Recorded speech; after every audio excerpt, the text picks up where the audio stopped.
Bom, vamos começar o nosso painel, que é uma inovação, de certa forma, esse ano. Mais do que uma inovação, talvez seja uma proposta para outros anos, que é um painel que pode ser um ciclo de diálogos com o setor produtivo. A ideia aqui é, mantendo naturalmente o nosso rigor técnico, mas ouvindo diretamente de representantes do setor produtivo, como eles estão vendo nesse momento os desafios e as oportunidades do comércio exterior no Brasil. É isso, sem mais delongas, embaixador Regis. Muito obrigado, Francisco.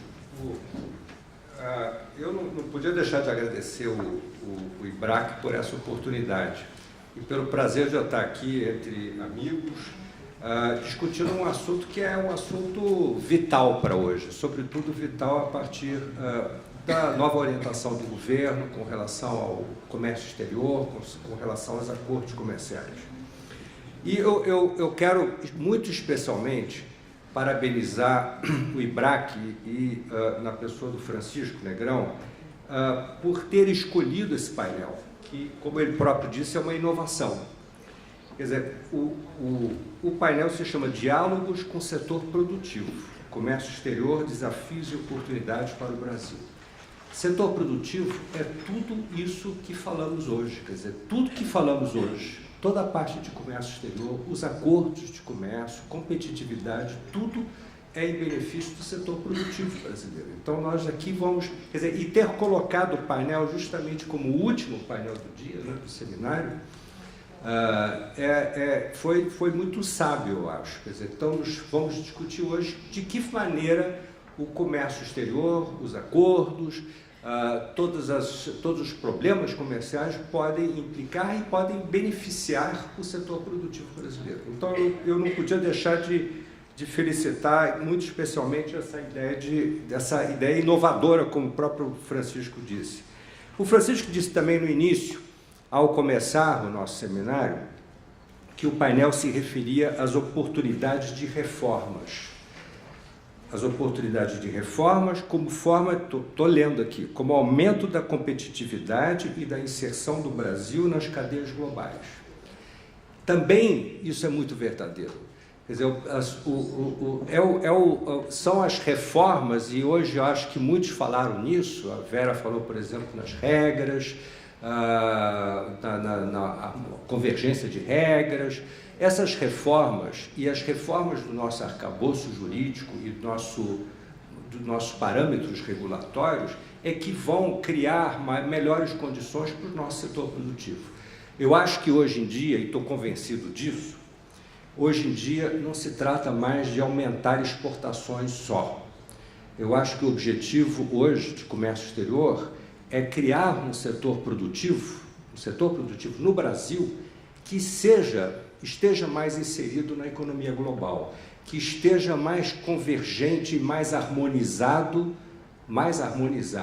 sobretudo em parâmetros regulatórios, no ponto de vista da normativa e do arcabouço jurídico como um todo, com relação à economia global, porque eu não consigo imaginar ou conceber uma joint venture, por exemplo, entre uma empresa estrangeira da Ásia e uma empresa brasileira, tendo um ambiente de negócios que seja um ambiente de negócio favorável, um ambiente de negócio que seja um incentivo para a criação desse negócio, se não houver, nesse país da Ásia e no Brasil, uma convergência regulatória, pelo menos uma harmonia em regras, não é? Em tudo. Em compras governamentais, em propriedade intelectual, em políticas de competição, em tudo. É preciso haver convergência regulatória. E o Brasil nunca fará parte das cadeias globais de valor se nós não tivermos essas regras e normas e um arcabouço jurídico mais moderno. Daí, o Francisco ter falado nas reformas, né? Nas oportunidades de reformas. Nós vamos precisar de reformas, Temos um trabalho interno a fazer no Brasil, eu acho. Né? E os acordos comerciais, se forem mais abrangentes, hoje de manhã falava o Felipe Rez várias vezes, mas em outra, na parte de dumping, na parte de salvaguardas, no nível de ambição, não é? Eu acho que se tivermos um nível de ambição maior, mais alto, mais amplo e mais abrangente com relação aos acordos comerciais, que não fique só em tarifa, que não fique só, disse a Vera, estou repetindo a segunda vez a Vera, apesar de ela ter me interrompido de manhã.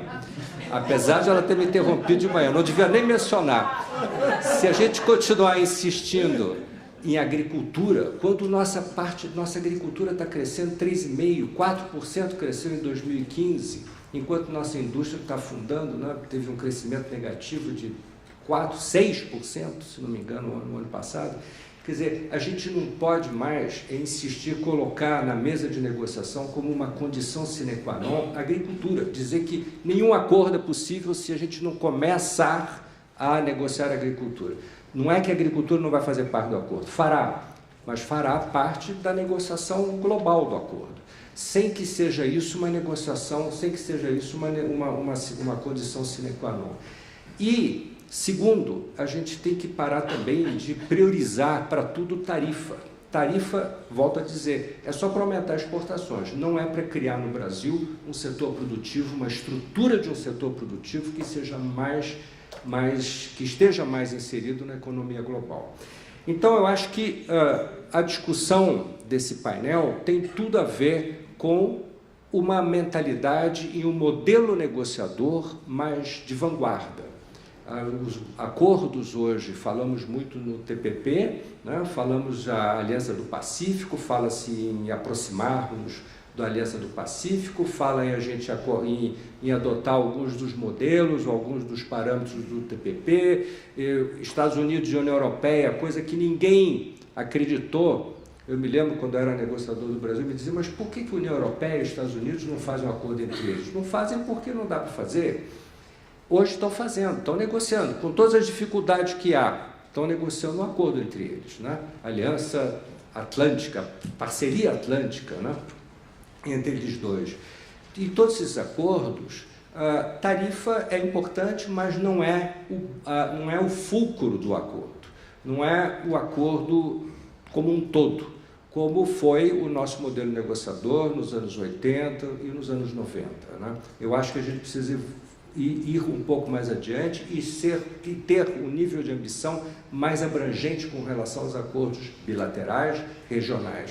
OMC, a rodada Doha, também hoje de manhã ouvimos isso, não foi para frente muito por causa disso, por conta de agricultura, pela insistência que alguns dos países, eu devo dizer inclusive do Brasil, de fazer com que um acordo de Doha tivesse necessariamente um acordo de agricultura, em tarifas. Houve, que foi um resultado muito positivo, um acordo com relação à eliminação dos subsídios agrícolas, mas não se conseguiu um acordo de tarifas ou de bens, nem que incluísse a agricultura. Então, portanto, eu acho que nada mais oportuno do que falarmos de setor produtivo e de como o comércio exterior é importante para o setor produtivo e como os acordos comerciais podem influenciar essa reforma que o Francisco falou das oportunidades em matéria de setor produtivo e de comércio exterior aqui no Brasil. Por que reforma? Porque muitas vezes a gente pode modernizar nosso arcabouço jurídico sobre a base dos acordos que a gente acaba assinando, acaba negociando com parceiros que sejam parceiros tradicionais e importantes. Não é? Nós temos, por exemplo, na área de propriedade intelectual, hoje temos uma legislação de propriedade industrial considerada moderníssima. Moderníssima. Ela é TRIPS Plus. Por quê? Porque houve uma certa pressão, não é, para nós termos, por exemplo, adotarmos patentes farmacêuticas nos anos 90, 95, e com isso acabamos negociando internamente uma legislação de propriedade industrial que é considerada até hoje muito moderna e muito atual. Quer dizer, não é que a gente tenha que sofrer pressões, mas a gente pode usar os acordos em nosso próprio benefício, de acordo com os nossos próprios interesses. Afinal de contas, negociar um acordo é um exercício de, como dizem os americanos, de give and take, não é? A gente pode fazer concessões, mas a gente também pode pedir concessões da outra parte.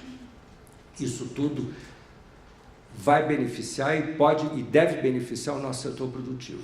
Não se trata mais de aumentar exportações, trata-se de a gente modernizar e estruturar melhor o nosso setor produtivo. Eu acho que aí, com isso, teremos um comércio exterior, seremos mais competitivos e seremos mais modernos e teremos uma economia mais moderna.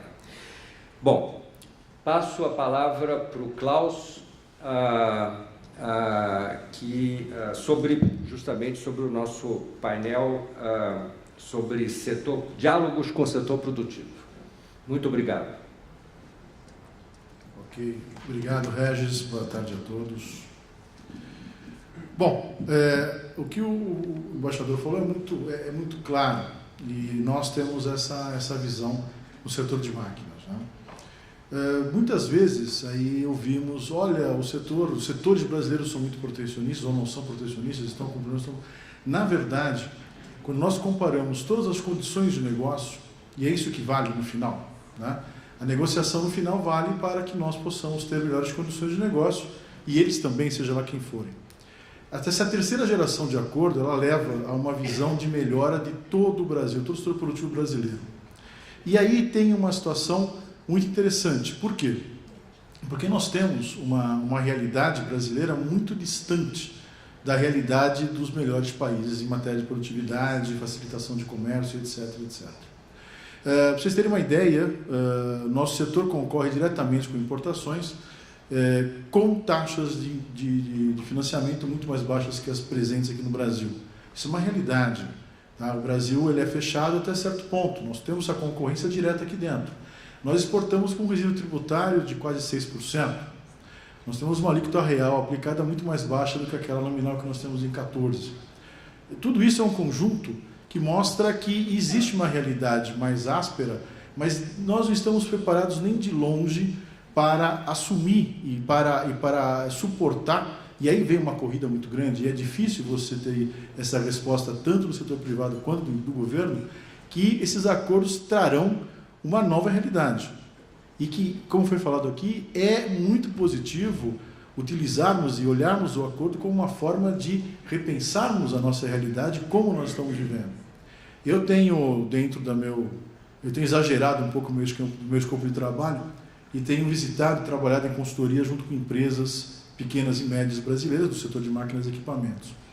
Então eu posso dizer para vocês, dessa massa de pequenas empresas brasileiras que empregam aí 60%, 70% da mão de obra, não estão preparadas para muitas situações que eu olho depois dentro do escritório, nos acordos de livre comércio, nos acordos de última geração.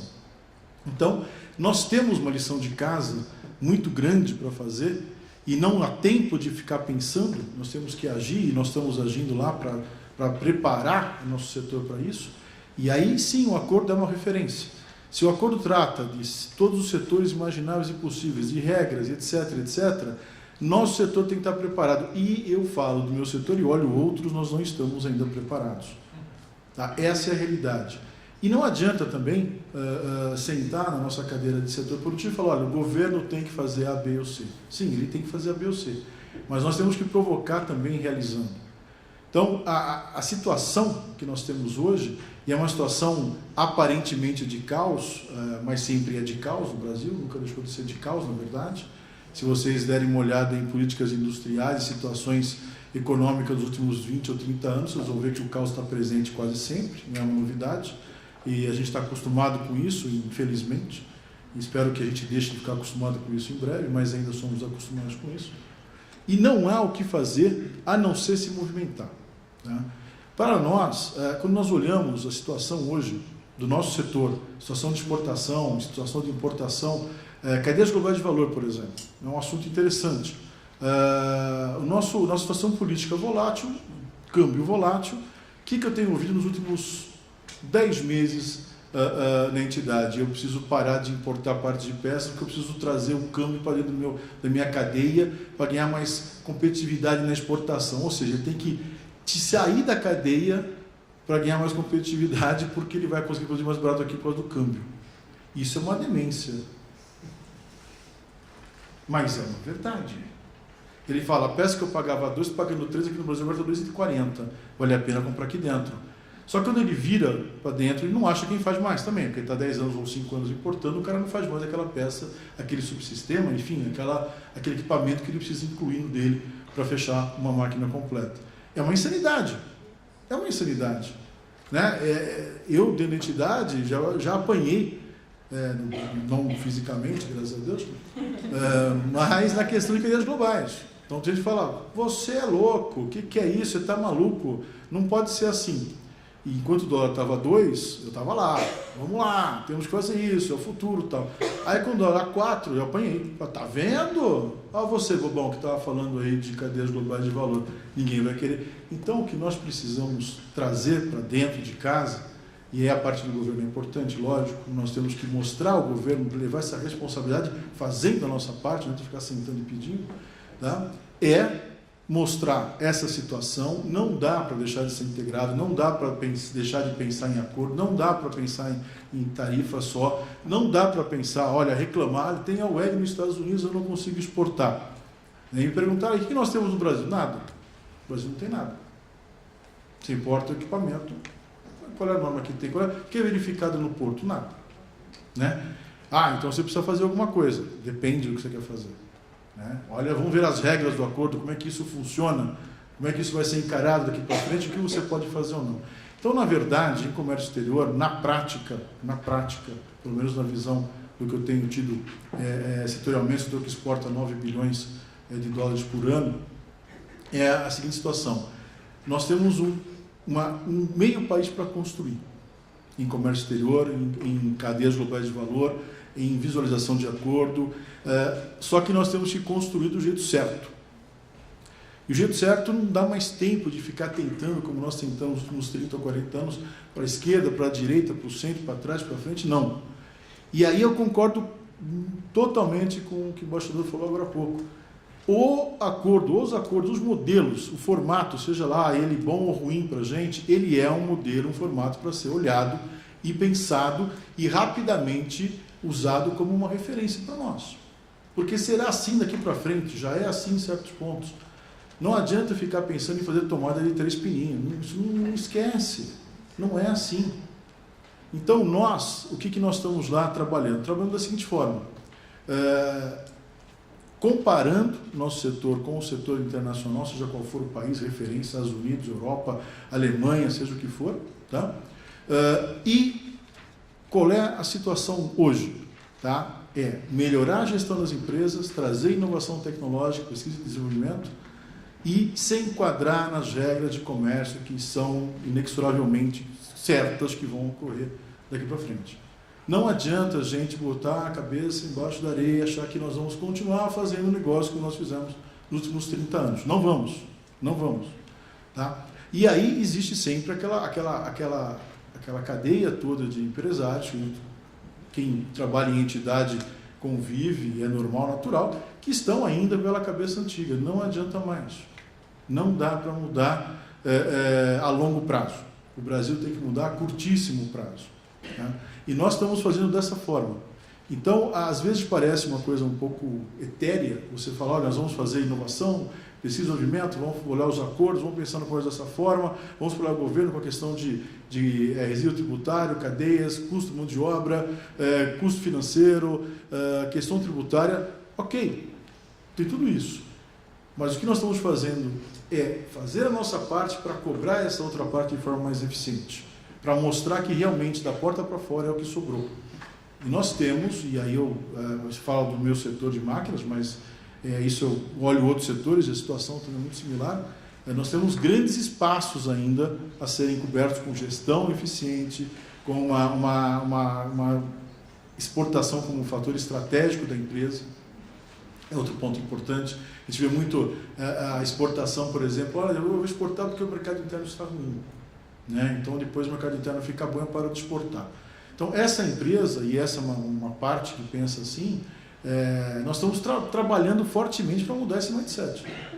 Tá? Não existe, comércio exterior hoje não é um luxo, uma forma de escapar, uma forma de sobreviver, mesmo que atualmente seja, tá? É fato, mas ele é estratégico. Então, essa estratégia, quando você traz para a empresa, é importante que ela entenda esse todo. Como é que isso vai ser daqui para frente? Como é que ele vai se enquadrar nessas cadeias? Como é que será o acordo?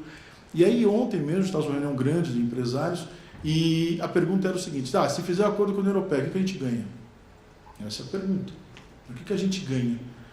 Bom, pensa o seguinte, pensa que você pode ter aumento de exportação de agrícola, tal, não sei o quê. É uma conta. O que a gente perde? Né? A Vera até está acostumada com isso. O que a gente perde, né? O fato é o seguinte, a gente pode fazer, e a Vera vai fazer N exercícios, mas não adianta tentar bloquear isso. Você vai ter que viver com isso. Tá? E vai ter que se preparar para isso.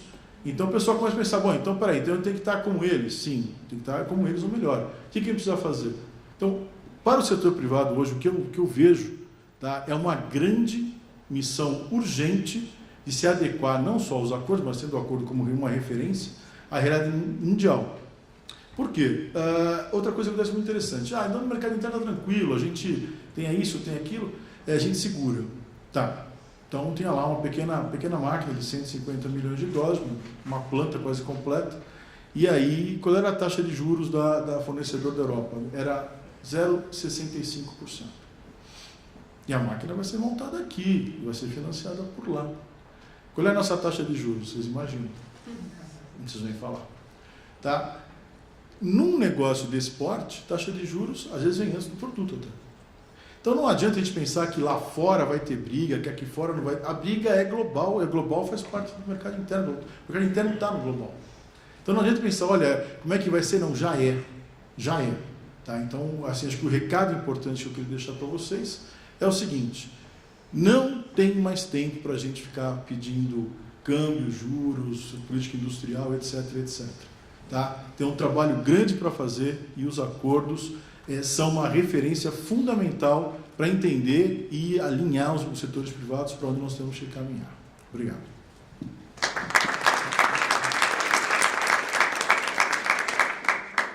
Klaus, muito obrigado. Eu acho que é claríssima essa ideia de nós sofisticarmos mais, né, essa nossa atitude com relação aos acordos bilaterais e mesmo, por que não, uma posição nossa na OMC, como forma de... Você falou em inovação tecnológica.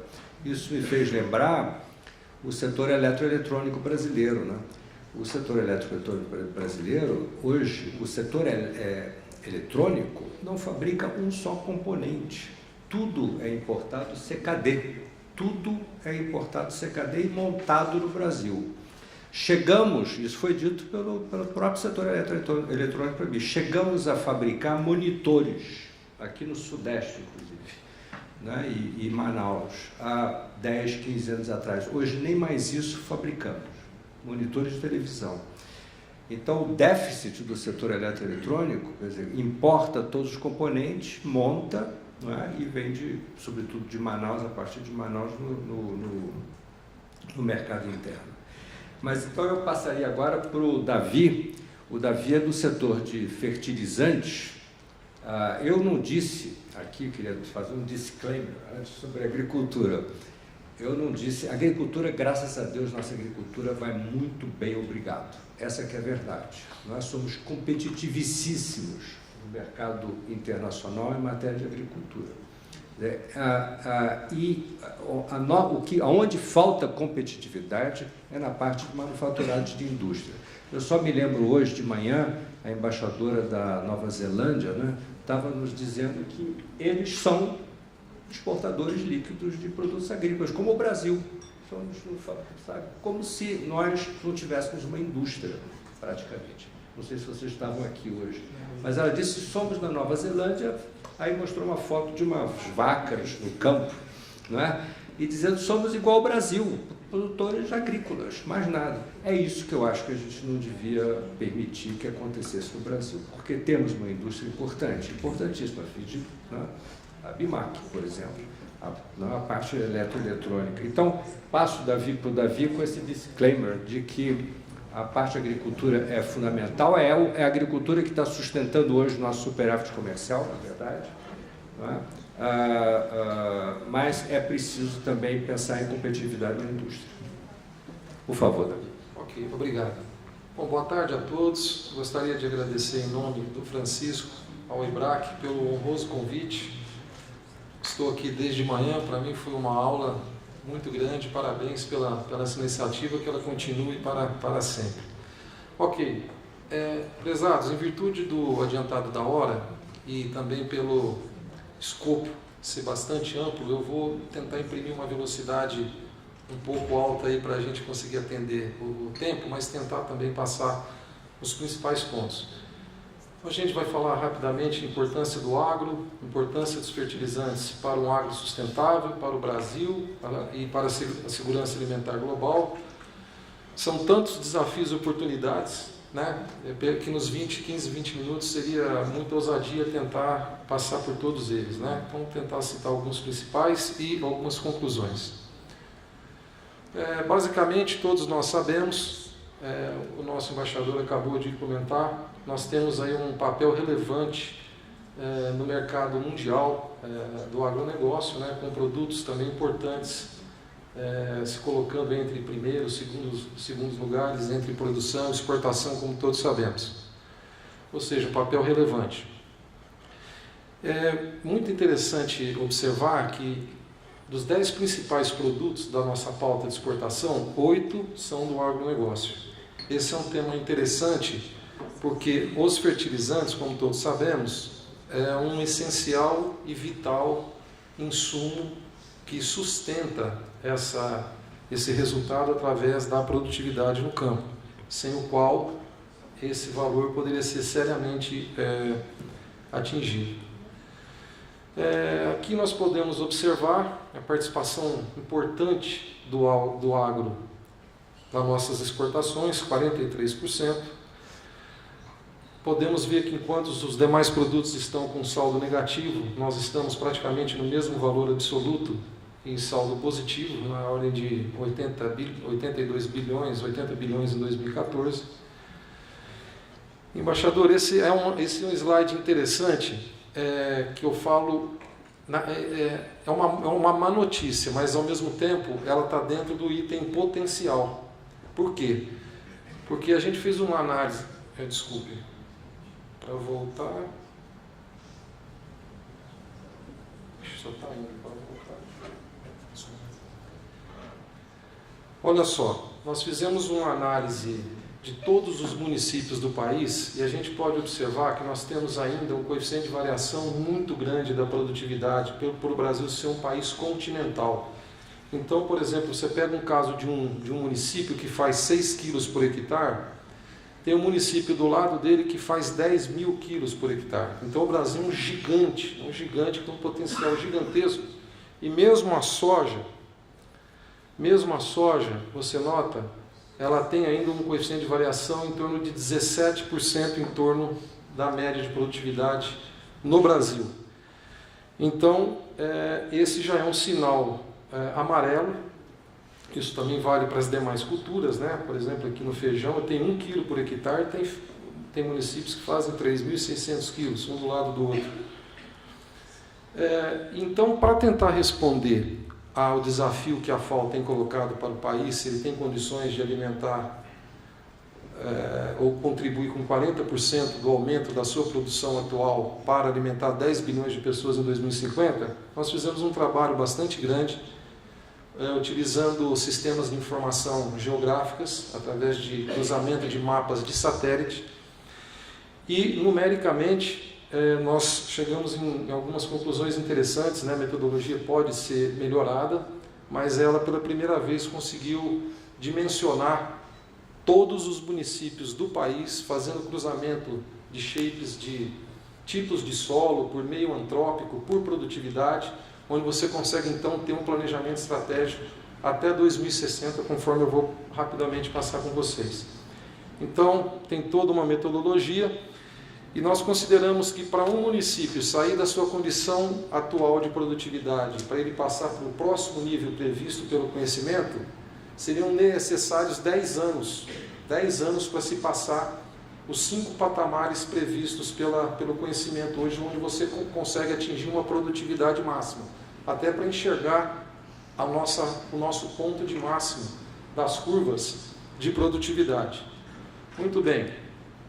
Aí a gente tem então condições de ver esses mapas detalhadamente, e um ponto muito importante é que nós notamos que aqui no nível 0 é a produtividade no nível 0, e você veja o tanto que nós podemos aumentar de produtividade se nós fizermos as dosagens de recomendação de adubação adequadas. Por quê? Porque você nota que nós temos um baixíssimo índice de dosagem no Brasil em relação aos outros países do mundo. Ok? Por exemplo, inclusive aqui no caso da soja, nós estimamos aqui que em 2030, está aí 2030, a soja se estabiliza em 5 toneladas por hectare, e nós vamos necessitar de inovação tecnológica, porque senão nós não saímos desse lugar. Como ela está sendo tão carinhosamente cuidada tecnologicamente, ela estabiliza-se 20 anos antes das demais culturas. Isso então resumo. Aqui então a gente tem condições de verificar quais serão as dosagens necessárias para se ter essas produtividades.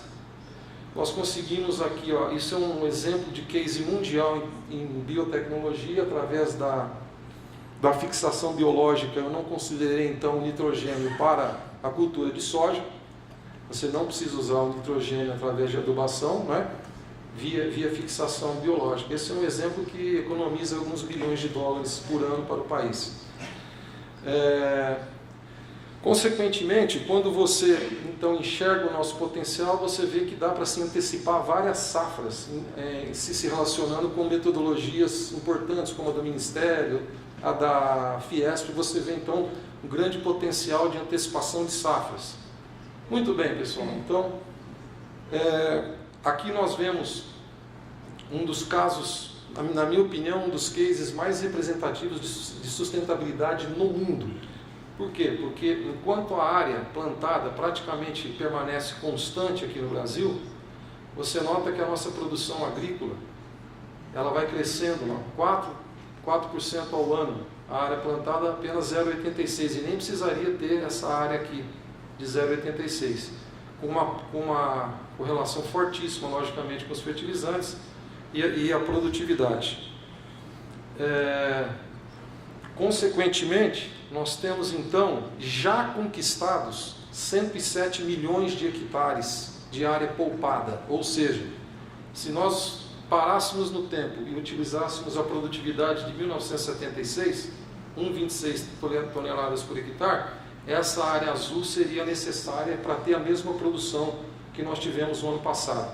Ao contrário, através do aporte e uso de tecnologia, nós temos então condições de usar somente essa área aqui, Francisco, só essa. Essa azul seria a área então com a produtividade parada no tempo, ou seja, 107 milhões de hectares que se deixou de se expandir através do uso de tecnologia.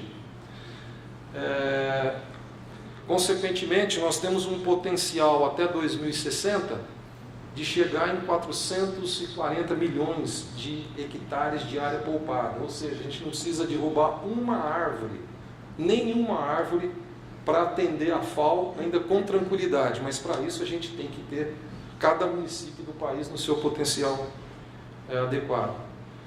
Esse gráfico, logicamente, não dá tempo da gente discuti-lo em detalhes, mas o Brasil, aqui começa um ponto importantíssimo para a gente discutir com vocês. O Brasil, se vocês analisarem aqui, ele é o campeão mundial de importação para todos os macronutrientes, que são nitrogênio, fósforo e potássio, consequentemente as formulações NPK.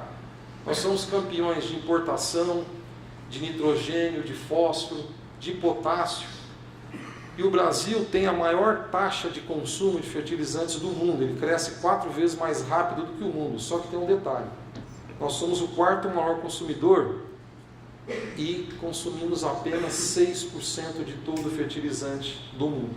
A nossa querida China, sozinha, consome 33% de cada quilo de adubo que vai para o solo. 33%. Tá? Esse dado é de 2012, eu já estou passando isso para vocês agora, o atual. Então nós somos fortemente dependentes, exceto sermos o 5º maior produtor de fósforo do mundo, essa 5ª posição representa apenas 5% da produção global. Os fertilizantes, rapidamente, representam 0,7% do PIB. Nosso recorde foi de 32 milhões em 2014, representando 16,2 bilhões de dólares, né? Esse faturamento líquido representa 11,5% do faturamento líquido da indústria química brasileira, de 11,05%. O Brasil está crescendo 7,8 desde 1950, 5,52 desde 89, quando que o Cerradão começou a pegar bastante força, né? Nós temos a força do Mato Piba, que cresce 3 vezes mais rápido do que o Brasil. São Paulo, que é o 2º maior consumidor de fertilizantes, parou a 1,4% ao ano, enquanto o Mato Piba cresce 16% ao ano. Mato Piba significa Maranhão, Tocantins, Piauí, Bahia. Tem outra designação, mas eu prefiro usar essa. Mais feia do que essa. Aí, meus colegas, esse daqui, eu queria fazer uma pergunta para vocês. O que chama atenção neste mapa, primeiro, a complexidade global do segmento de fertilizantes. É gigantesca a complexidade. Vocês podem notar que nesse mapa, todas as flechinhas apontam para nós. Todas as flechinhas apontam para nós, em termos de fertilizantes. Conclusão. Hoje nós importamos 80% da nossa oferta é importada de NPK. No caso do potássio, nós estamos importando 95% do alimento das nossas plantas que vão alimentar os animais e vão nos alimentar. Forte dependência de importação. Deixa eu dar uma velocidade aqui. Ou seja, o Brasil está crescendo 4 vezes mais rápido a importação do que a produção nacional. E aí nós temos alguns desafios, rapidamente. Esse mapa mostra que o Brasil, em relação à qualidade das rodovias, ferrovias, portos, transporte aéreo, abastecimento elétrico, ele está abaixo de todos os BRICS. Exceto aqui, ó, na questão do abastecimento elétrico, que ele está à frente da África do Sul. O restante nós estamos considerados pelo Fórum Econômico como abaixo. Ou seja, o Brasil é o pior colocado entre os BRICS, sobretudo em virtude da sua qualidade de sua infraestrutura. Ou seja, nós somos o 8º colocado em competitividade na América Latina e não estamos empatando com o Equador só no futebol, não. Na competitividade também. Tá? Estamos abaixo da média em termos do índice de competitividade. Nosso lugar no ranking, 75 lugar no ranking, tá? Encostado no Equador. Abaixo da média. 12% da malha ferroviária, da nossa malha rodoviária nacional é pavimentada, apenas 12%. Tá? Aqui tem os detalhes, eu vou deixar com vocês. Tem uma série de... Esse dado aqui vale a gente comentar, que é um desafio gigante. Um caminhão rodando numa estrada com péssima qualidade, ele custa o dobro. Ele custa R$ 5,23 o quilômetro, contra R$ 2,73 numa estrada normal, condições normais. Ou seja, entre 144 países estamos nas últimas posições. Tem uma série de dados importantes aqui. Esse dado eu queria parar para falar para vocês. Eu até pedi para colocar, e a gente foi ouvido, vai ser colocado no planejamento estratégico das questões de logística. Ou seja, pessoal, em um único porto, nós jogamos no lixo 816 milhões de dólares de 2005 a 2015, que dá um acumulado de $9,91 por tonelada de demurragem. Demurragem, não sei se vocês conhecem, é a sobreestadia, aquela multa que o navio tem que, ele fica paradinho lá gastando 12 mil dólares por dia, né? 12, 15, 16 mil dólares por dia, e você tem que pagar. Então, pessoal, isso aqui é impressionante. Olha só, em termos de custo de energia elétrica, o Brasil tem o maior custo de energia elétrica de todos esses países, está também acima da média. Em termos de custo da lavoura até o porto, olha só a nossa situação com os nossos principais concorrentes da soja. Nós temos 3 vezes o custo relativo a esses países. Aqui um exemplo de logística de frete total. Para você pôr a soja lá na China, o Brasil gasta 113. Os nossos concorrentes 79, 51. Aqui eu pego um exemplo do principal estado consumidor de fertilizantes, que é o motor do país, que é o Mato Grosso. E aqui em vermelho nós temos as suas principais desvantagens. Uma delas, insegurança jurídica, e a questão logística, dentre a famosa de tributos. E distância dos portos. Mato Grosso está a 2.000 quilômetros de Paranaguá. E daí vem a importância dos projetos do Arco Norte, para você desviar essa produção aqui para baixo. Ou seja, o nosso modal está invertido. A nossa pirâmide está, a nossa matriz de transportes em relação aos países de primeiro mundo está invertida.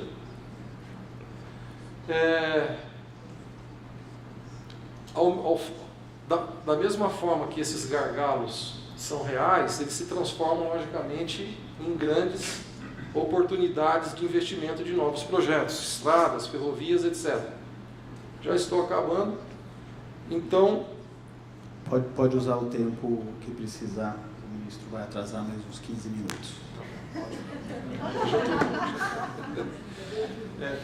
Então, por exemplo, carga tributária, eu faço uma outra pergunta.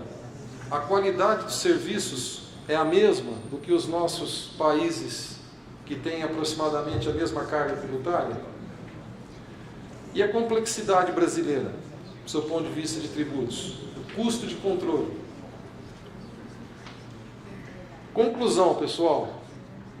O Brasil é um gigante com pés de barro? Nós estamos falando de um produto estratégico de segurança nacional. Sem ele tem guerra. Tem um ditado italiano, que na casa que não tem pão tem pedra. Sem comida, a turma fica um pouco mais nervosa, Quando você fica sem comer um pouquinho, você já fica meio nervoso. Então,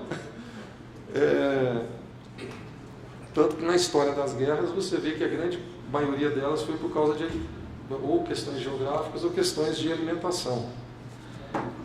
Pela vital importância dos fertilizantes na produtividade agropecuária e a mesma nos resultados do agronegócio, e por conseguinte na competitividade e sobrevivência do país, a condição de forte dependência brasileira de importação deste essencial insumo, hoje apresentada, aliada à sua expressiva taxa geométrica de crescimento anual de consumo, coloca o tema fertilizantes como uma questão estratégica e de segurança nacional e, portanto, políticas públicas que contribuam para eliminar os gargalos hoje existentes e que incentivem a oferta nacional se tornam essenciais. Finalizando, da mesma forma, por sua importância como um dos principais pilares da segurança alimentar e como agente indutor da sustentabilidade em níveis escalares, através de seu efeito poupa-terra, o mesmo se torna elemento-chave na definição de prioridades que busquem tornar o ambiente de negócios o mais seguro e atrativo possível, uma vez que tratam-se de projetos intensivos em capital da ordem de 2 bilhões de dólares por milhão de tonelada adicional de matérias-primas. Nós estamos falando de petroquímica, no caso do nitrogênio, gás natural, e estamos falando da indústria de mineração, no caso do fósforo-potássio.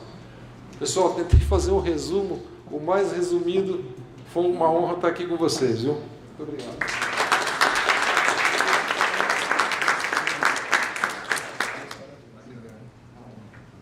Muito obrigado, Davi. você nos mostrou um Brasil que muitas vezes a gente não conhece, né? A gente fala em agricultura, fala em produtividade, mas a gente se esquece que isso tudo é movido pelos fertilizantes, né? Por um setor importantíssimo, fundamental. É incrível, você estava mostrando a parte da deficiência e da precariedade dos transportes, né? Via férrea, ferroviário, transporte rodoviário, tudo.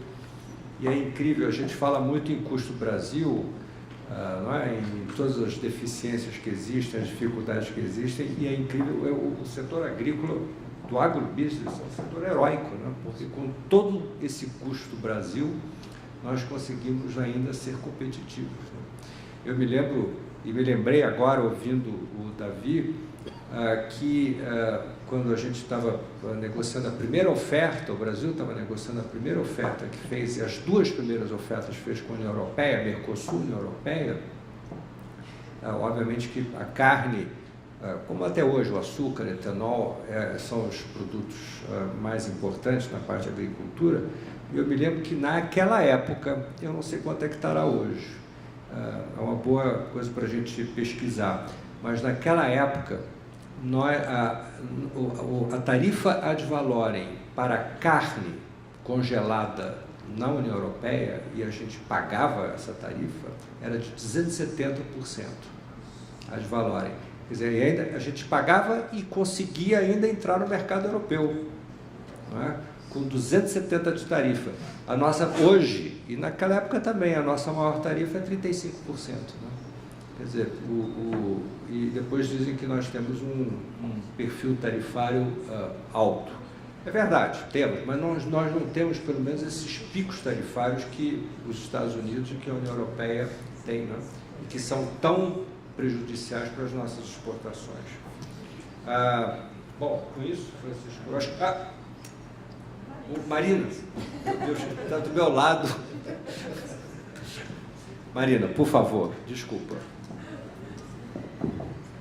Bom, a gente já até apelidou aqui o ministro de Ministro Salvador, porque não fosse ele, você já tinha ido embora e a gente não ia nem ter público para falar, né? Então, dito assim, agora com o tempo a gente pode inclusive assim dilatar bastante o nosso discurso, vocês ficam e participam e até o ministro chegar, a gente continua. Mas é o mais prestigiado.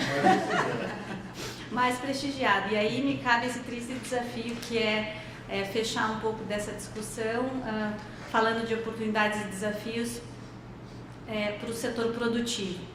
E aí, antes de entrar exatamente no tema, eu só queria fazer uma breve introdução sobre quem é a APSE, né? Associação pela Indústria e Comércio Esportivo, porque eu acho que a maioria aqui me conhece, mas talvez conhece muito pouco daquilo que eu faço ou daquilo que é essa entidade, né? Acho que a principal mensagem é que a gente tem uma missão muito clara, que é representar o setor de produtos esportivos aqui no Brasil. É um setor pouco representativo em termos históricos, como setor, como instituição, mas é um setor que está presente aqui há mais de 30 anos, entre empresas nacionais e internacionais, e é um setor que vem, às vezes, exprimido em uma série de agendas setoriais que nos engolem, mas nós temos características muito distintas dessas agendas, desses setores que nos englobam, por assim dizer. É uma entidade que reúne um grupo que fatura, em média, em 2015, 5 bilhões de reais. A gente tem mais de 1 bi em tributos recolhidos no Brasil. Nós estamos presentes em mais de 43 municípios de produção nacional, distribuídos em Sul, Sudeste e Nordeste do país. Mais de 2.000 lojas franqueadas e diretas de venda de produtos esportivos no Brasil. E a gente tem muito orgulho de poder dizer que a gente, em 2015, superou meio bilhão de reais em investimentos no país, e essa previsão de investimentos ela se mantém apesar do cenário que a gente enfrenta aqui no Brasil. O que isso quer dizer em termos de entidade? E o que a gente representa? A gente representa empresas que não pensam numa fronteira ou num país. A gente pensa global. Todas essas empresas têm como característica uma inserção permanente numa cadeia global de valor. E acho que, inclusive, isso foi muito falado aqui. Eu vou dar alguns exemplos. Na verdade, eu vou dar um exemplo. Eu queria trazer 4 variáveis fáticas para daí entrar na ideia das oportunidades e desafios. Porque eu até ouso dizer, fazer um trocadilho, né? Acho que o principal desafio hoje da política de comércio exterior é gerar oportunidades para o setor produtivo. Mas principal oportunidade, ou as principais oportunidades para o setor produtivo, certamente serão grandes desafios. E o que a gente tem hoje, então, acho que as principais variáveis que eu queria, na verdade, repetir, porque já foi falado no decorrer do dia, né? O Davi acabou de mencionar o relatório de competitividade que foi publicado recentemente, onde o Brasil ocupa a posição de número 75, 18 lugares abaixo do último relatório, que representa, assim, infelizmente, uma situação muito negativa de queda. E esse relatório nos disse, eu acho que como fator importante para nós hoje, que o principal problema para fazer negócio no Brasil é o sistema tributário. E dentro do sistema tributário a gente acaba trabalhando uma série de questões que passam pelo comércio exterior. A segunda variável fática que eu acho que precisa ser trabalhada, e também foi falado pelo Klaus, é a questão do câmbio. O câmbio é fundamental, o câmbio está na moda porque ele tem facilitado a nossa agenda de exportação, ele está incentivando o setor produtivo a exportar, mas ele é muito frágil e a gente não pode depender de câmbio para ser competitivo. Não tem como a gente pode usar o câmbio é bom, isso é positivo, mas a gente não pode depender só disso. E infelizmente o que a gente vê muitas vezes no setor produtivo é uma dependência do câmbio e a imaginação de que isso vai resolver o problema do setor produtivo. E infelizmente não vai. E aí, entrando na minha terceira variável, que é a questão da cadeia global de valor, e que tem a ver com um pouco dessa questão do por que o câmbio sozinho não representa a solução. Nós fabricamos um tipo de tênis aqui no Brasil que usa uma matéria-prima importada. Essa matéria-prima é feita parcialmente no Brasil, mas ela é feita no exterior também, em diferentes países. E, obviamente, que o setor dessa matéria-prima, ou seja, o elo anterior da cadeia, ele tem muito interesse que a gente use o produto 100% nacional, a matéria-prima nacional. Então a gente chegou para esse setor e disse, vamos desenvolver um novo produto 100% nacional, vamos contratar um instituto de tecnologia para fazer um produto nacional que tenha escala e que tenha custo favorável para a gente não depender da importação. Vamos entrar em contato com esse instituto? Vamos. Entramos em contato com o Instituto de Tecnologia, pedimos uma proposta, explicamos o produto, reunimos os 2 elos da cadeia e aí, obviamente, veio uma proposta de honorários milionários para fazer esse produto. Obviamente, ainda dizendo no final, não garantimos que esse produto vai ser aquilo que vocês estão buscando, porque é um investimento e todo investimento tem um risco. Tinha o risco do produto talvez não ser um melhor custo ou o produto que esse grupo continuaria ou poderia utilizar. Passa-se 2 meses de análise dessa proposta e a resposta que a gente tem desse setor é: olha, isso é muito interessante, mas nós não estamos dispostos a gastar dinheiro com isso, nós preferimos abrir uma investigação antidumping sobre a matéria-prima importada da outra origem. E aí os advogados que não me matem, como eu sou uma delas, eu posso falar também. Isso é extremamente negativo para competitividade, para inserção em cadeia global de valor. Isso é péssimo para custo. E a gente continua dependendo do câmbio, infelizmente. E aí eu vou entrar na minha 4ª variável que a gente não pode desprezar, que é a questão da facilitação de comércio, que é uma agenda da OMC, que vem sendo desenvolvida, e que pode gerar uma economia de custo logístico, burocrático, em comércio exterior, impressionante. Precisa ser continuado, isso é uma oportunidade. A gente tem o desafio de implementar isso na importação assim como a gente está fazendo na exportação, e os setores precisam talvez se familiarizar, eu acho, com essa nova sistemática que pode gerar custos muito menores dentro do nosso processo de comércio exterior. E aí, passando das variáveis, eu vou entrar nas principais propostas que talvez a gente pudesse pensar aqui como setor produtivo para a gente trabalhar em desafios em comércio exterior. E aí separei 4 para a gente tocar brevemente. Em termos de Brasil, nos parece que a gente precisa fortalecer a ideia de acordos e celebração de acordos com diferentes parceiros. Isso talvez esteja muito sedimentado entre nós, praticantes dessa área, mas isso não está sedimentado no setor produtivo, nem no setor industrial e nem na população de um modo geral. Então isso precisa ser fortalecido e acho que a gente todos temos um papel, o setor produtivo tem um papel muito importante nesse fortalecimento. Um segundo desafio me parece a integração com a Argentina, porque acho que a gente tem uma grande oportunidade aí com esse governo e uma oportunidade de a gente talvez melhorar nossas ofertas e nossa posição negocial perante outros parceiros como o Mercosul. Acho que essa é uma prioridade importante que já está sendo discutida, inclusive já vinha sendo conversada, mas tem um impulso aí a partir do governo Macri que eu acho que a gente pode fortalecer. E aí eu já vou pegar o link para o segundo tema, que é justamente o acordo Mercosul-União Europeia. Escutei diversas vezes que tarifa não é mais o core, que a gente tem que pensar em convergência regulatória e que não dá para a gente ficar pensando que acordo é só tarifa. Eu concordo plenamente, mas tem um pequeno detalhe. O Brasil não negociou tarifa lá atrás. Negociou, mas negociou de uma forma muito tímida. Então, hoje a gente tem como resultado uma TEC desequilibrada, desproporcional em termos de tributação na matéria-prima versus tributação no produto final e uma TEC que tem um alto nível de imposto se comparado aos nossos parceiros com quem nós estamos negociando. Então, se a gente for negociar com a União Europeia, praticamente todo o setor europeu já está com uma tarifa reduzida. E a nossa tarifa ainda é muito alta. Eles entram na negociação com uma desgravação tarifária quase que automática e a gente entra na negociação com uma desgravação de 12, 15 anos.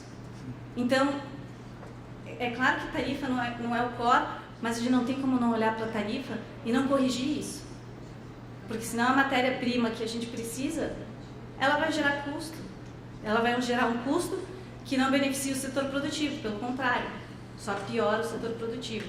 Então, me parece que, quando a gente pensa nos acordos, a gente tem que repensar o nosso sistema de tarifas, tal como ele está concebido hoje. E esse processo de revisão, recentemente até ouvi de alguém do governo, ele vai ser feito gradualmente a partir da celebração dos acordos. O que me parece perigoso, porque as linhas tarifárias que ficam de fora continuam desequilibradas. Então, talvez nessa revisão de ofertas entre Mercosul e a União Europeia, a gente tem esse desafio interno e a gente tem um desafio adicional com a Argentina, porque muito da oferta do Mercosul ela foi dificultada também pelo posicionamento de ofertas da Argentina. Talvez com esse novo governo a gente tenha uma chance de rever essa proposta e fazer uma oferta mais ofensiva que vai beneficiar o Brasil e todo o setor produtivo brasileiro. Além do acordo Mercosul-União Europeia, eu diria que no âmbito do Mercosul, a questão da TEC ela precisaria ser pensada também em termos de decisão do Mercosul de como alterar os comitês técnicos que alteram os tributos, né? O imposto de importação, a TEC. Isso vem sendo discutido bastante já, acho que já há uma percepção clara do governo brasileiro sobre a necessidade da gente rever o CT1 e a forma como é feita a revisão da tarifa externa. E talvez agora a gente tenha uma oportunidade e um desafio de continuar tentando dinamizar, intensificar esses trabalhos e melhorar um pouco esse processo.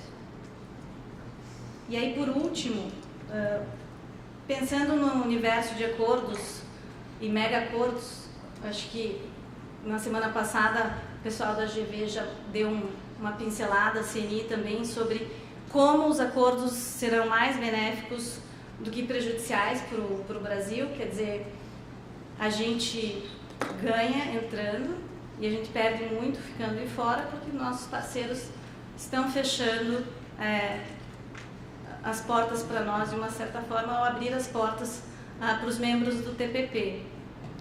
E é claro que a gente não deve pensar só em tarifas, porque a estrutura desses acordos, a hora que você pega o TPP, por exemplo, no setor de calçados, a negociação ela é toda baseada em regra de origem, acumulação e desgravação tarifária com lista de sensíveis. Só que essa lista de sensíveis ela é muito criativa, porque ela pensa em preço, ela pensa em tipo de produto, ela pensa em produto por gênero, e isso é o tipo do aprendizado que a gente tem que filtrar para fazer nos nossos regimes, nos nossos acordos, quando o Brasil for negociar. Então, acho que cada setor produtivo tem a lição de casa de olhar para o que está sendo negociado no nosso setor, pensar como foi feita a desgravação, a liberação comercial naquele setor e tentar espelhar o que se aplica a nós e o que a gente consegue fazer com ganho de competitividade para que a gente implemente escala produtiva dentro do país e minimize as eventuais perdas decorrentes do aumento de importação que pode acontecer com a celebração desses acordos.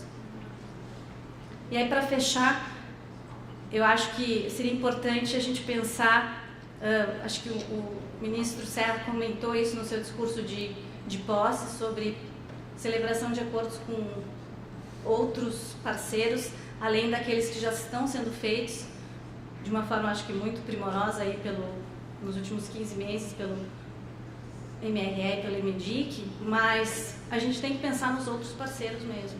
Não se restringir só à América Latina, mas pensar com bastante seriedade sobre Ásia e Estados Unidos, para concluir, ou para pelo menos correr um pouquinho atrás desse prejuízo aí que a gente ficou ao não negociar esses acordos.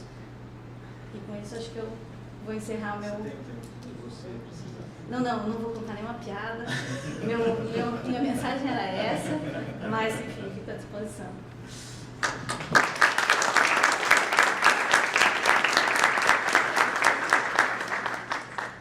Muito obrigado, Marina. Foi muito elucidativo o que você disse.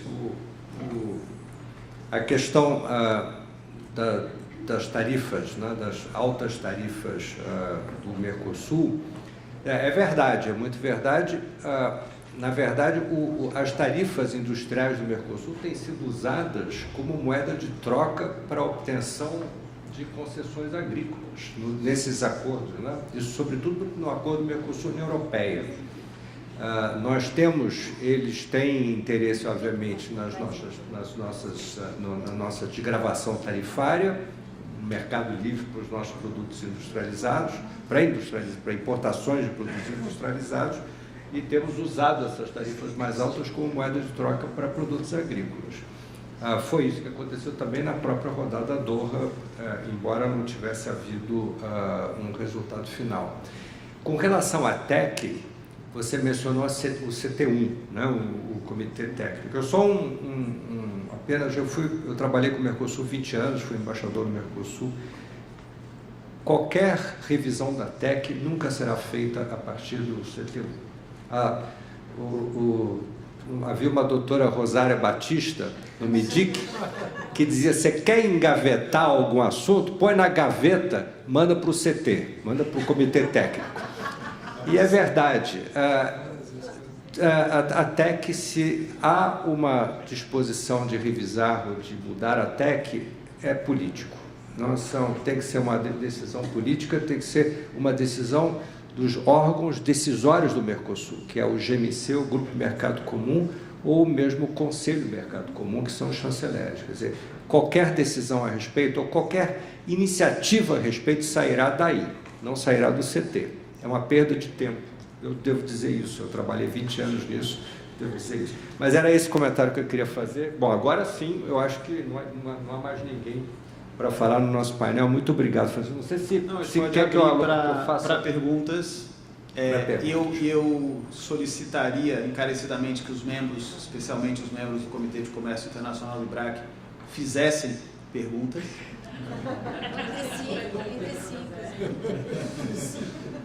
Bom, eu tenho um comentário, então, que eu faria, eu abro um pouco a mesa. O Kurt chegou a tocar nesse ponto, eu acho que a Marina também, mas talvez valha a pena aprofundar um pouco. Eu me lembro um tempo atrás, preparando uma palestra, eu me deparei com aquele documento da CNI de proposta da indústria para as eleições de 2014. E aí o meu chapéu de economista, realmente eu senti uma dor no coração quando eu vi determinados números que estão muito, muito bem colocados naquele relatório, né? E ele traz uma comparação de 2004 até 2014 de determinadas variáveis-chave de competitividade entre o Brasil e outros países que poderiam competir com o Brasil. Estados Unidos, ok, um gigante, mas México, que está no NAFTA, tem também o mercado americano ao lado, mas nós deveríamos ter boas condições de competir com o México. De 2004 a 2014, os salários no Brasil aumentaram 100%. Nos Estados Unidos, 27%, no México, 67%. A produtividade do trabalho, que deveria estar relacionada aos salários, de 2004 a 2014, aumentou 3% no Brasil. 19% nos Estados Unidos e 53% no México. Então, vejam, tem uma correlação entre um ganho de produtividade no México e um aumento de salário. E no Brasil ela simplesmente inexiste. O custo de eletricidade no Brasil aumentou 90%, nos Estados Unidos 30% e no México 55%. O preço do gás no Brasil aumentou 60%, nos Estados Unidos caiu 25% e no México caiu 37%.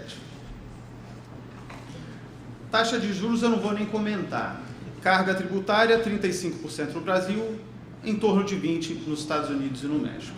E quando a gente pega esses dados e a gente compara e contrasta com dados do World Economic Forum, do Enabling Trade, a gente vê a composição da pauta exportadora brasileira, comparando 1993 e 2013, a gente vê que a exportação de produtos manufaturados representava em 1993 61% da pauta exportadora brasileira e cai para 40% em 2013.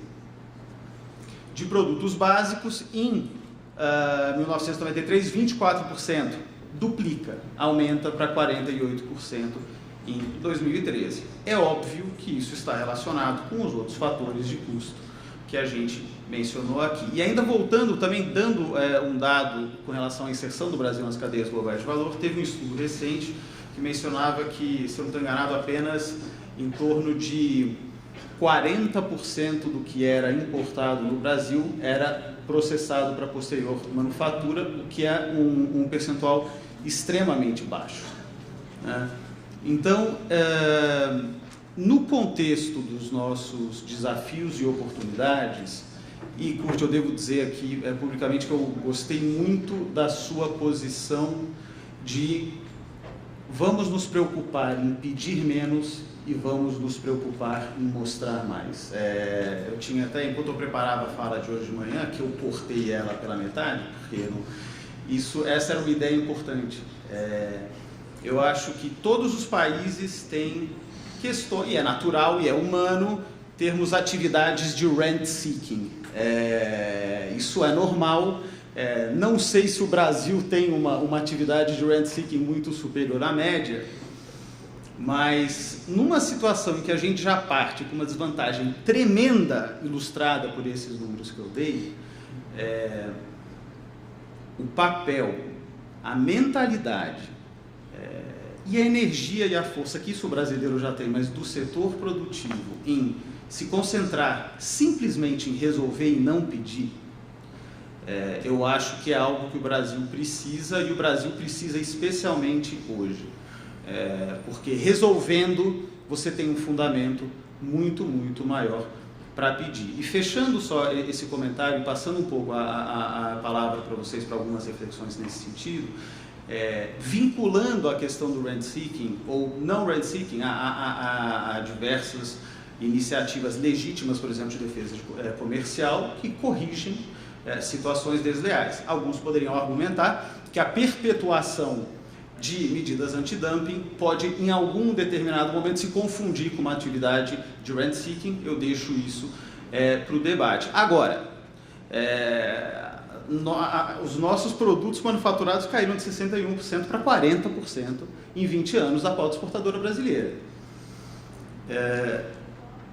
Para as nossas exportações serem competitivas, eu preciso ter liberdade de importar, especialmente para as nossas exportações de manufaturados serem competitivas, eu preciso poder importar insumos competitivos. Como vocês veem esses fatores na realidade de hoje, em termos tanto da situação política em que vivemos, como econômica, olhando para o futuro?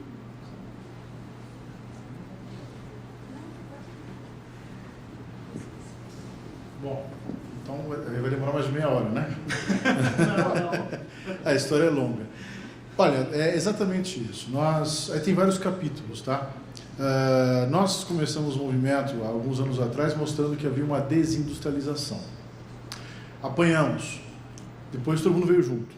Olha, realmente tem, né?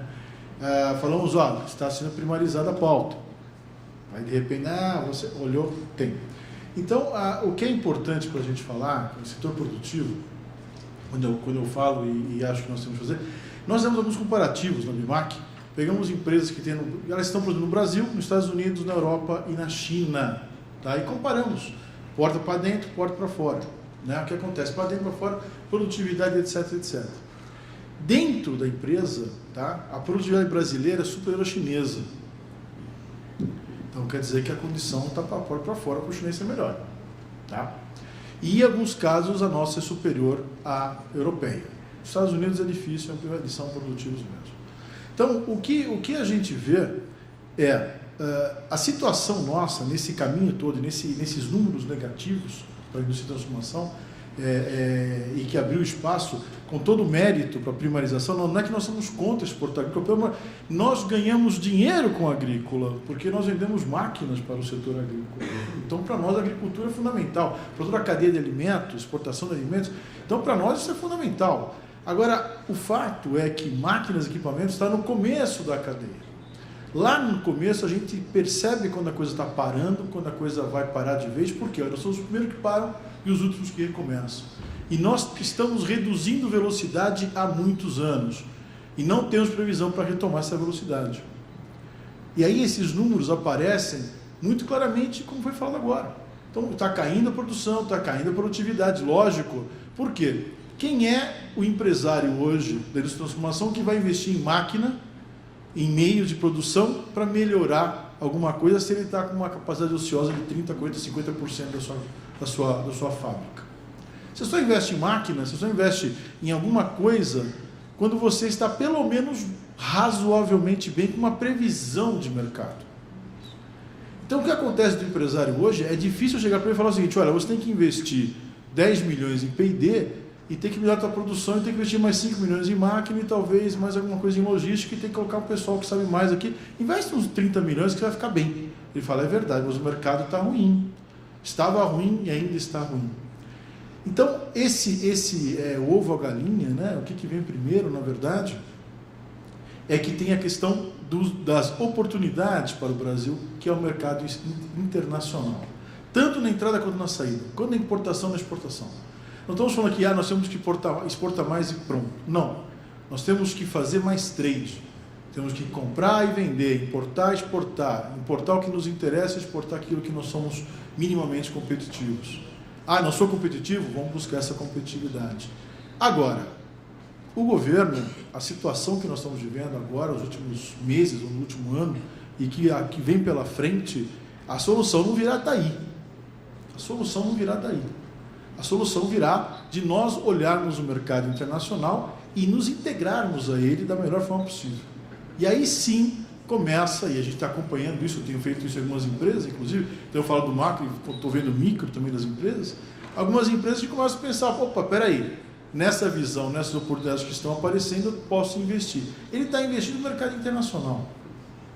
Então, se nós olharmos a nossa realidade, e aí o grande trabalho nosso na BMAC, eu acho que é uma missão de todos nós aqui, é tornar o comércio internacional algo estratégico nas empresas. Isso é fundamental.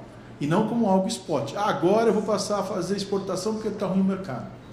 Quando você passa a ser estratégico, vamos olhar o quê? Vamos olhar mercados. Não é mercado interno, mercado externo, é mercados. Só essa mudança de mindset, não, é mercado brasileiro, mercado europeu, lá do país tal. Não estou falando que é mercado interno e externo. Lógico que tem características, como isso do mercado regiões brasileiras, isso do regiões do mundo, da mesma forma. Tem barreiras, não tem barreiras, como tem aqui também. É mais caro mandar uma carga, como foi mostrado aqui, muito claramente, aliás, é um absurdo isso, é mais caro mandar uma carga de Ribeirão Preto para Santos do que de Santos para a China. Né? Não precisa nem longe, Ribeirão Preto isso é boa, hein? Tá? Isso é boa, não é buraco não. Então, o que a gente vê?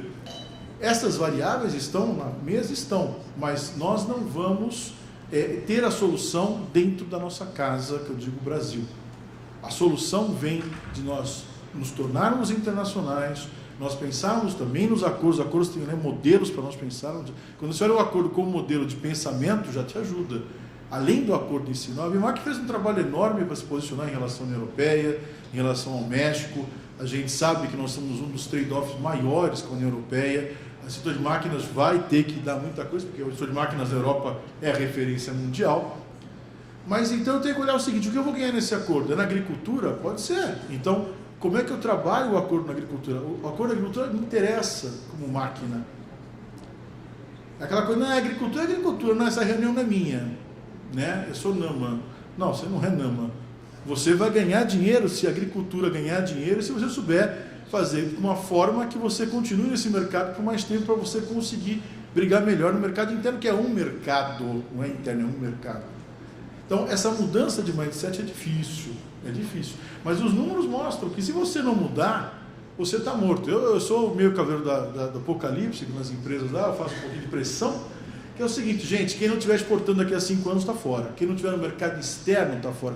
Quem não estiver exportando, quem estiver com os padrões, o L, por exemplo, Estados Unidos. O L é complicado. Vem cá, senta aqui, como é que faz? Vamos fazer acordo aqui, vamos trabalhar em grupo, vamos facilitar o acesso, vamos reduzir custos de acesso. Então, esse trabalho que a gente faz com as empresas, nós temos que avançar nesse sentido. Ou seja, cadeias globais, como eu até brinquei aqui, é loucura pensar em sair, mas as pessoas estão pensando. Mas nós temos mecanismos que, por exemplo, isso continua bom. Ok, temos um drawback da vida, vamos trabalhar em drawback, vamos melhorar a eficiência do drawback. Essa visão de mercados, eu acho que isso é fundamental. Porque o Brasil não é, mercado interno e externo, nós temos que abolir esse pensamento. É mercados, acho que isso é importante. Estamos em mercados. E cada mercado tem sua história, suas necessidades, como tem o Ceará, como tem o Rio Grande do Sul, que são diferentes. O americano é de um jeito, o mexicano é de outro, são mercados. Então, quando você pensa assim, a coisa começa a falar, peraí, então nós temos que pensar dessa forma. E as empresas, mesmo pequenas, começam a perder um pouco o medo e perder essa linha divisória, que ela, na verdade, cada dia mais, ela existe menos. Não tem essa linha divisória, é mercado externo, não, porque tem as barreiras de imposto de importação, que, aliás, é totalmente distorcida na sua integração e na cadeia industrial, é tudo torto, né? Mas é um problema, mas não vai ser através disso que nós temos que brigar. Quando eu falar CT1, me dá até arrepio. Arrepio. Eu tenho proposta lá para fazer waiver em CT1, porque virou político, virou um trade-off, eu solto o teu gerador eólico se você liberar investimento no Uruguai. Peraí, mas como? Faz investimento no meu país que eu libero para você. Exatamente. Não é? Mas eu estou fazendo... até mais grosso, está vendo que eu estou sendo eufemista aqui. Então, é uma situação de amor e ódio dentro do negócio desse. Nós temos processo, tem processo há 8 anos lá dentro, 10 anos lá dentro, né? E a gente já perdeu a esperança, falar, olha, empresário, vamos continuar na lista de exceção, a gente garantir essa exceção para você, porque mais uns 15 anos, talvez meu filho e seu filho vão comemorar essa alteração. Então, o que nós temos que fazer, não é por esse caminho que a gente vai vencer. Isso é claro, nós vamos vencer sendo globais e olhando os mercados como mercados, não importa onde eles estão. Obrigado, Marina.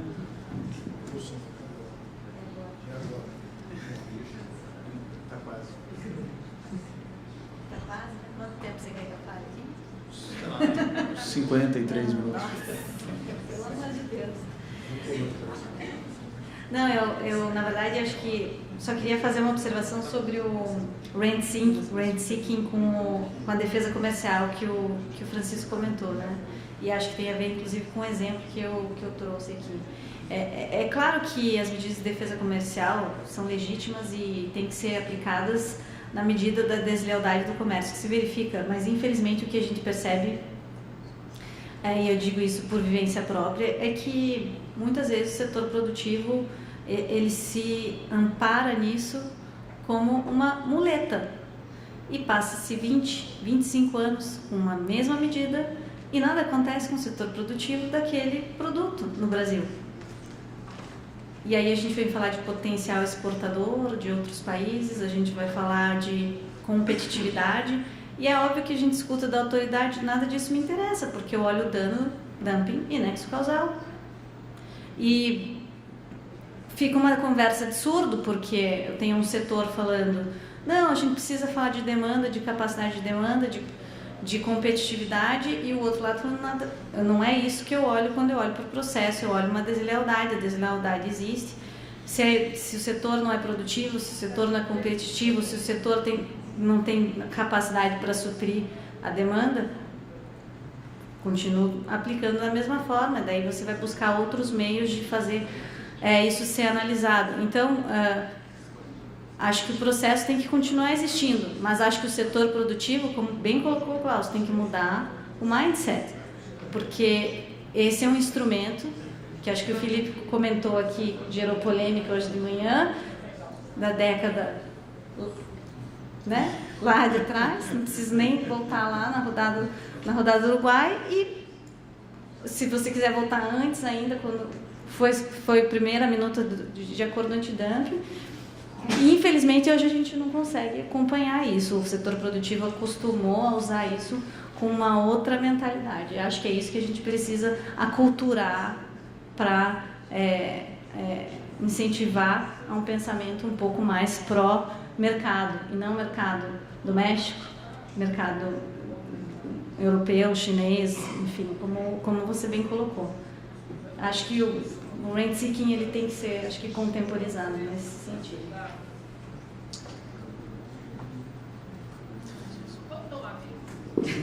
Eu sugiro, primeiro, muito obrigado por terem ficado aqui até agora. Pediria que continuem aqui. O ministro ele já está a caminho há um bom tempo, ele só está parado no trânsito por causa da manifestação. Eu comentava hoje cedo que estava prevista uma manifestação. Ninguém vai embora e você segue o vídeo que está aqui do lado. Podemos combinar assim? Então, antes de tudo, muito obrigado aos panelistas, obrigado, embaixador Regis, por moderar esse painel. Acho que foi um sucesso.